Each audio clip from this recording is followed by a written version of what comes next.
Hello, everybody, and welcome to something a little newer than what I usually do. I'm doing something new called Pure Talking Anime, so let's see how this goes. I've never done anything like this necessarily, and as you can see in the background, I've got some clone drone in the danger zone playing. Just so you know, if you watch the background and it seems like I'm doing completely terrible, that's because it's my first time playing on PC, so just, hold your pitchforks for a minute. I'm not actually this bad at the game. Anyways, let's get into the video. The topic of today's discussion is Nishikata in Teasing Master-Takagi.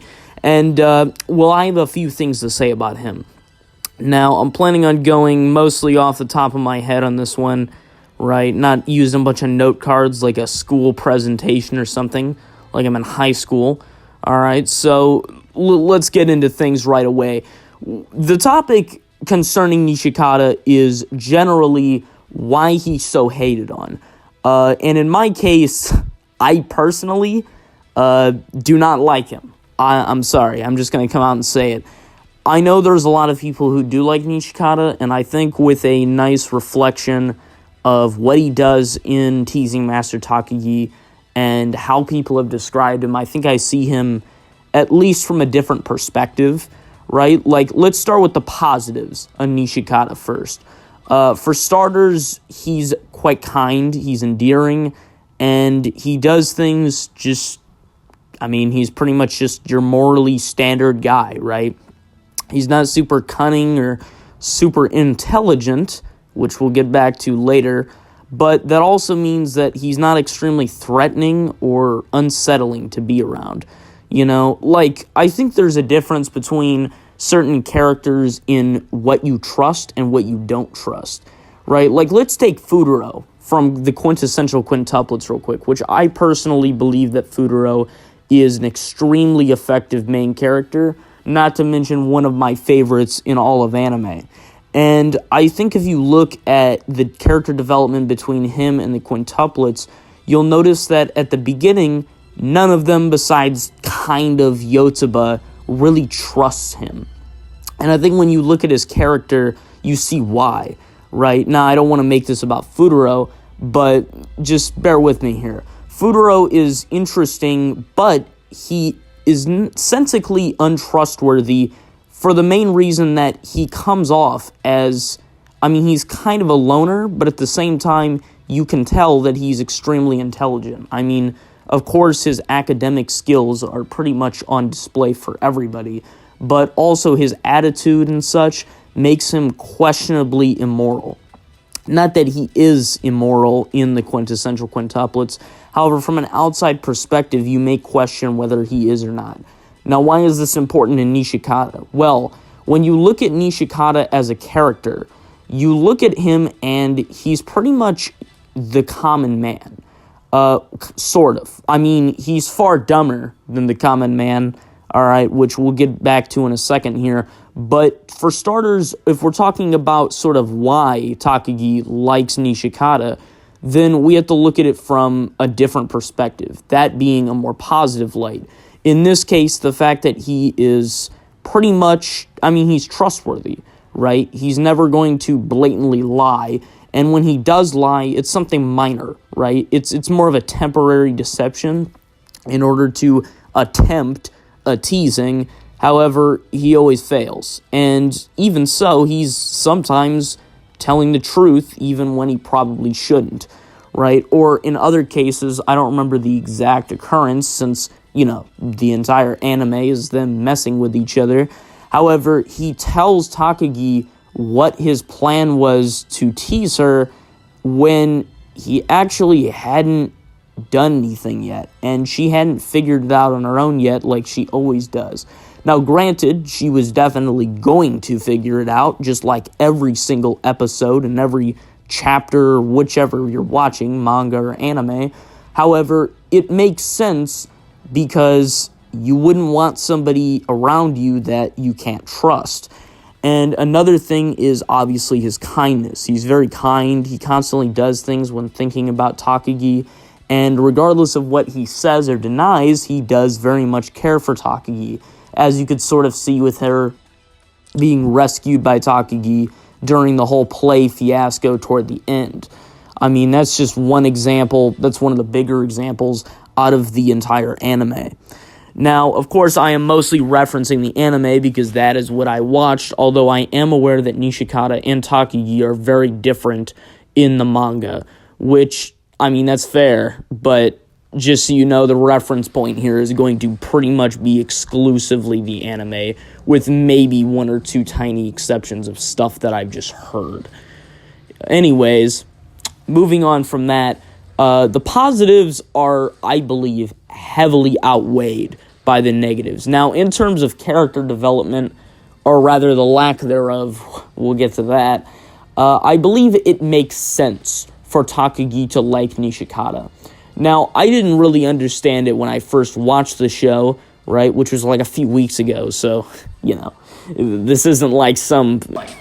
This man is one generation behind him, okay? This wasn't some long pondering discussion that I had in my mind for years or something. This was, you know, quite a recent event. However, my recent tier list video, I sort of watched it over and I thought about my opinions on the show, and I think I was a little bit judgmental when it came to the show. However, I do believe that the show matches what I said to be madness-inducing, and that is for Nishikata.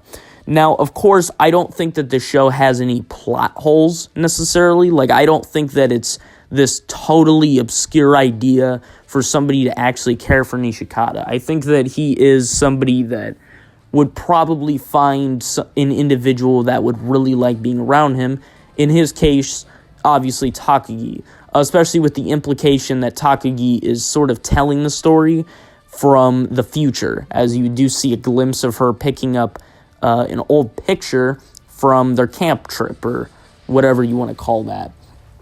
Now, with enough glazing Nishikata already, let's get on to the reason for this video. The negatives of Nishikata. The reason that I believe he is probably my least favorite anime character. Let's start with Exhibit A, his intelligence. Now, I don't want to have any flashy demonstrations here, since pretty much everyone who does this kind of video does that, so you can just listen to my voice in the background, right?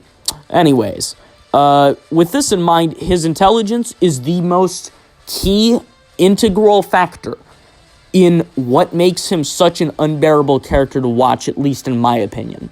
For starters, let's talk about personal experience on my end, so you have a little bit of an understanding of what I prefer in a main character, so you can kind of see my opinion and see my standpoint.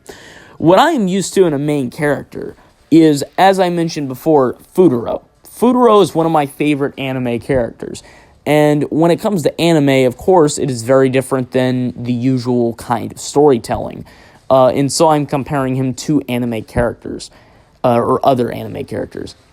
However, there is one thing. Look at every anime character that, I mean, just to compare him to.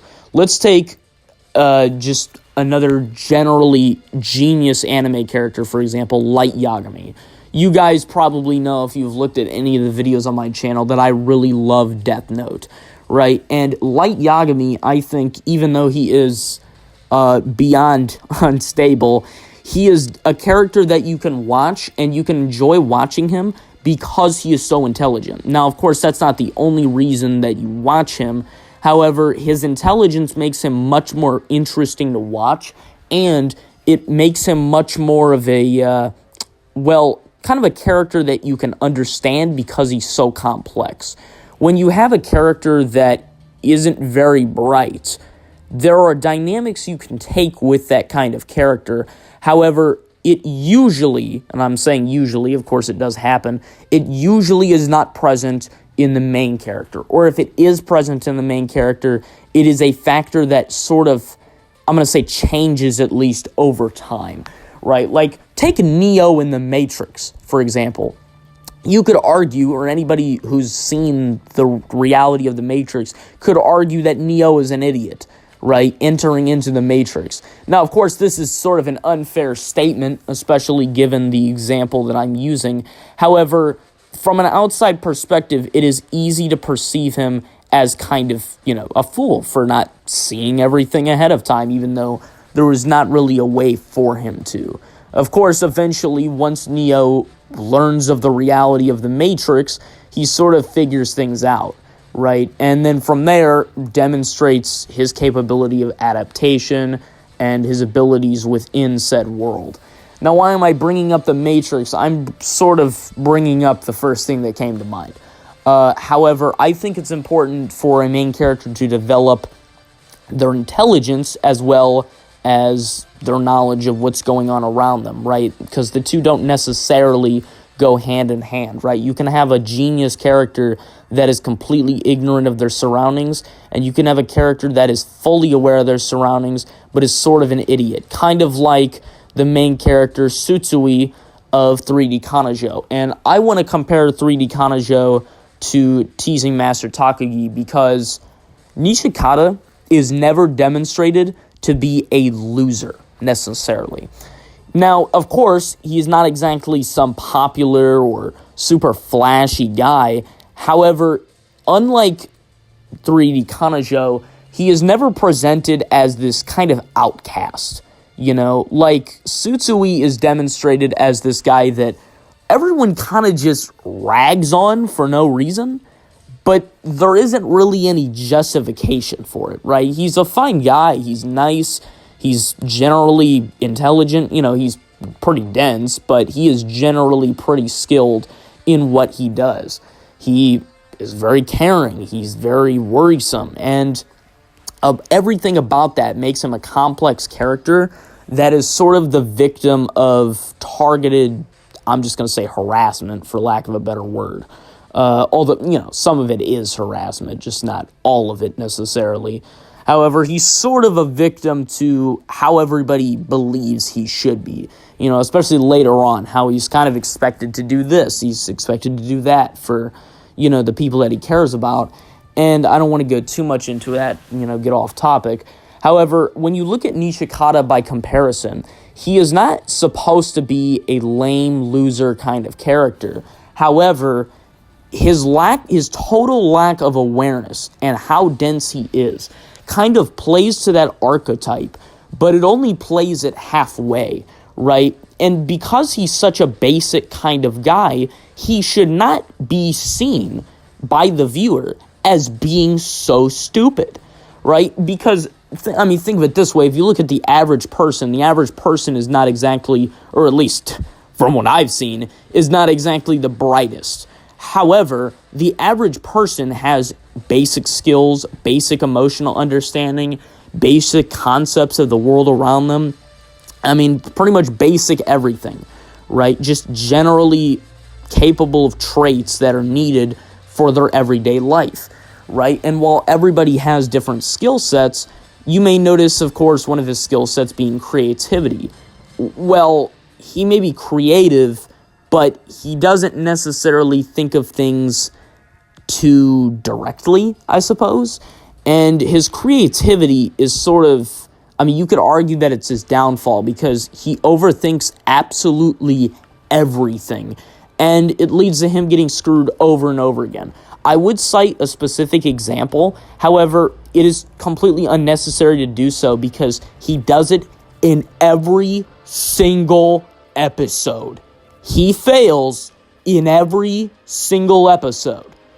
And, on the terms of his creativity and overthinking, this is present in everything he does. He overthinks everything, and it constantly leads to him missing the point, right? And that point usually being, pretty much just Takagi flirting with him.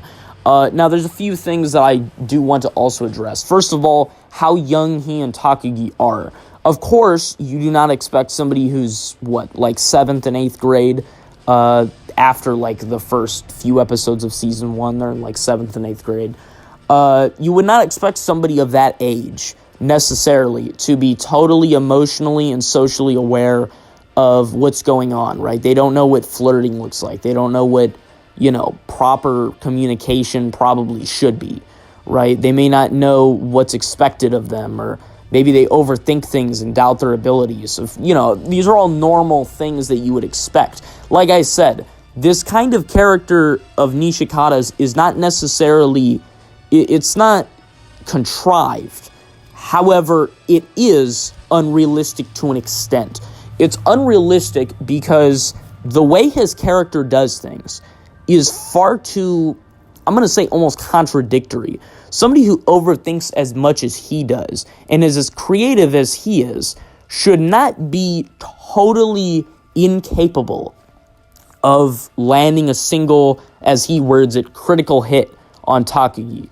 And he's constantly in this teasing war for, technically like 2.5 years throughout the show.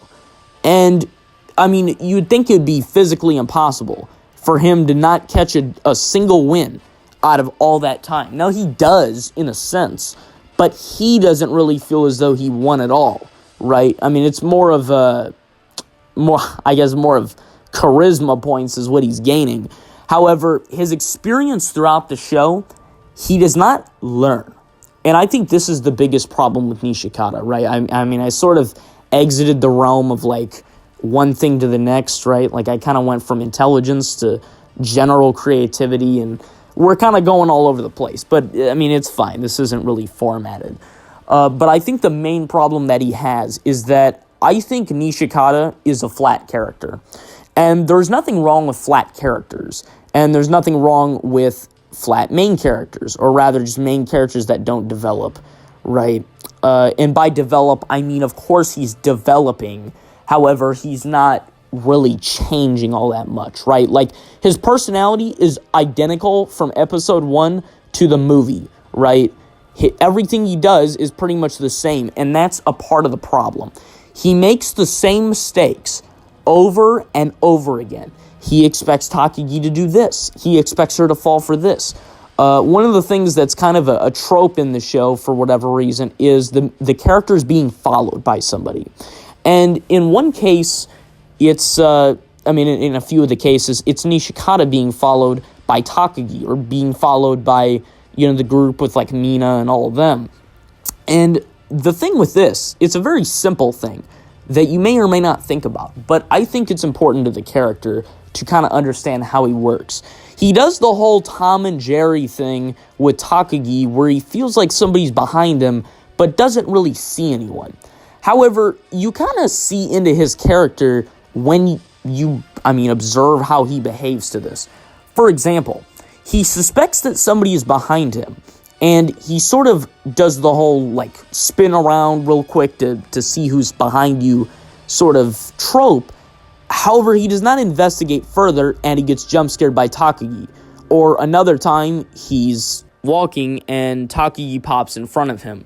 And rather than questioning her on whether she was following him or not, or, questioning, hey, were you here the whole time, or that kind of thing, he instead just kind of proceeds forward. He doesn't really do anything to kind of investigate on his suspicions. And this is something that I think is it seems insignificant. However, one of the things that he never questions is how Takagi can always know what he's thinking, right? And she says it based on his facial expressions give it away. However, she will literally say stuff that he is thinking word for word. And there is no possible way that a facial expression can give that verbiage away. There's just some things that body language cannot quite say. And, she knows it word for word, too, what it's in his mind. And, of course, he's not going to jump to telepathy as his first instinct. Maybe I would, but, not a normal person would jump to that kind of conclusion. However, he doesn't question it, ever. And, a normal conclusion would be do you follow me? Or, something like that. And he just doesn't question things. He doesn't look into it. And, he doesn't really get a whole lot. And it makes him very frustrating to watch because he never learns his lesson. He never really learns from his mistakes. He doesn't do a whole lot to progress any kind of goal because his goal is just teasing Takagi back, which, mind you, he never really succeeds at necessarily.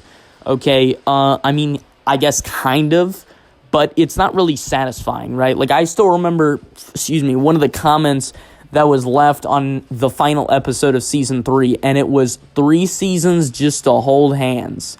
And, I mean, that guy kind of missed the point of the show itself, right? I think the show itself does a well job at, presenting the entire plot.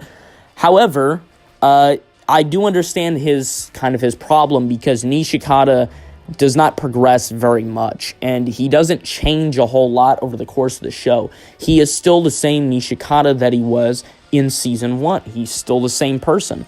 And he doesn't become more charismatic. He doesn't become more creative or more intelligent or start to flirt more or really crack out of that dense shell, right? Like I mentioned Tsutsui earlier from 3D Kanajo, and Tsutsui breaks his shell a lot. He becomes a lot less dense, starts to understand more what is expected from him, right, from Aroha and his friends, and he starts to understand more of the world. He starts to have less of this kind of suppressed mindset, right, this victim mindset. And not that Nishikata has any kind of mindset like that, however, that's kind of a part of his problem. There's not really an interesting thing to watch him change at. And he doesn't really change at anything because there's nothing really to change. I mean, there is, but it's not presented in a manner that expects you to expect them to actually change him as a character, right? I mean, there's a lot to go into when it comes to Nishikata. However, I feel like a few of the factors that are involved in the plot are just him kind of doing the same thing over and over again. And I think that is partially Takagi's fault, because Takagi, I mean, she's very indirect, right? Unlike Nishikata, who is very blunt and honest. I wouldn't say blunt, maybe just very direct and honest. Unlike him, Takagi is a lot more kind of indirect, dodgy, and evasive, right? Very cunning. And that's what she does with the teasing is really just flirting, especially later on, right? And it's really just to kind of get that emotion across from her to him that she, cares about him. And she does it more and more progressively. And she doesn't necessarily change all that much, but I don't really want to get into her character. My point being, her constant teasing of him, literally tens to hundreds of times per day, has essentially conditioned him, in the greatest case of operant conditioning, to not trust things that she says or does. And he's not necessarily paranoid of her, right? Like, he doesn't see her as some kind of enemy.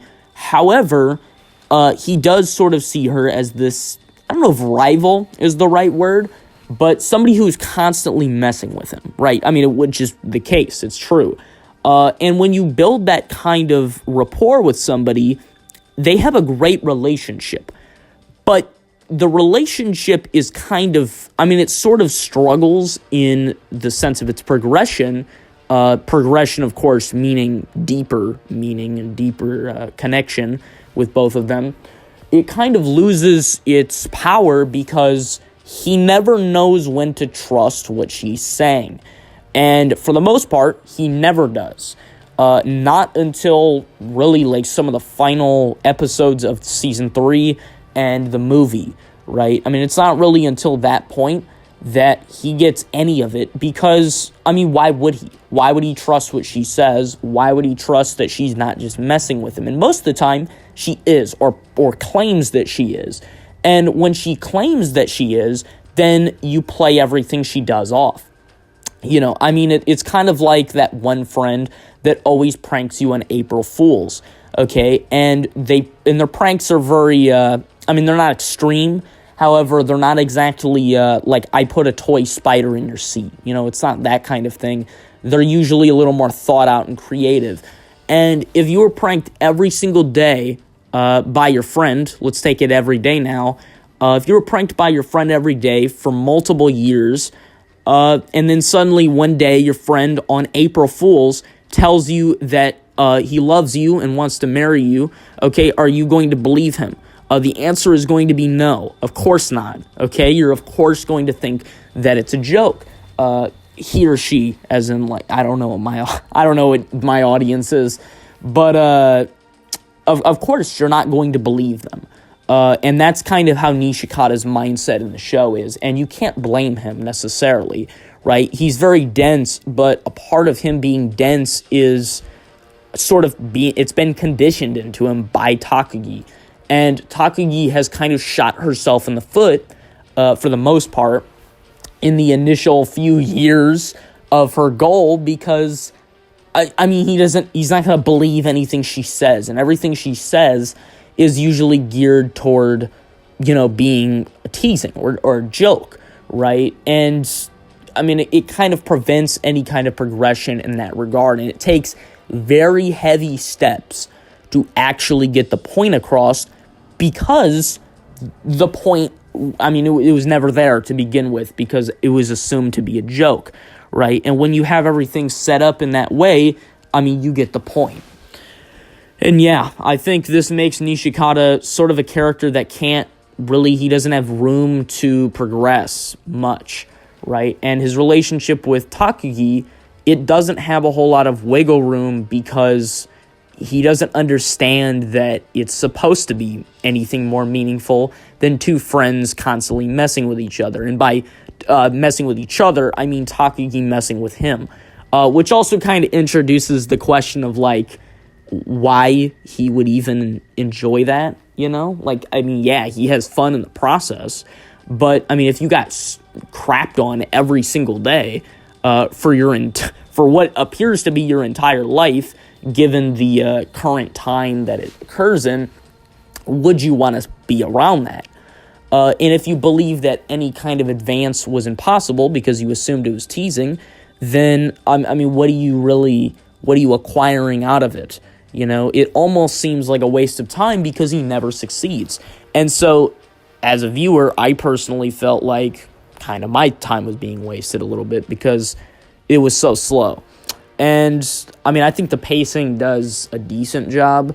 And, of course, there's, side plots and other characters and things like that. But, yeah, I mean, this has been my rant, kind of, on Nishikata. Comment if you disagree or agree. And just so you know, this is completely my opinion, and I have nothing against the writer or the character themselves. And, I mean, honestly, I can understand how somebody would like the character. But, personally, I just think he's a bit flawed in his design a bit. So yeah, that's all I got for today. If you enjoyed this video, please leave a like, a comment, and I will see you in the next one. Next one's probably going to be role-playing. Goodbye, everybody. Oh, it's moving back up. This thing's pretty good, but it's not enough. Oh, she just marched up like she's constipated. What was that? Crap. Oh, God. Okay. Oh. Ow. Jeez. Okay, they're destroying everything. Is it happening? Oh my God, it is. Jeez. I got it. Holy. Oh, shoot. Hit me with something. What is that? Guys, we got some sort of weird dark creature in here, and it's leaping like a freaking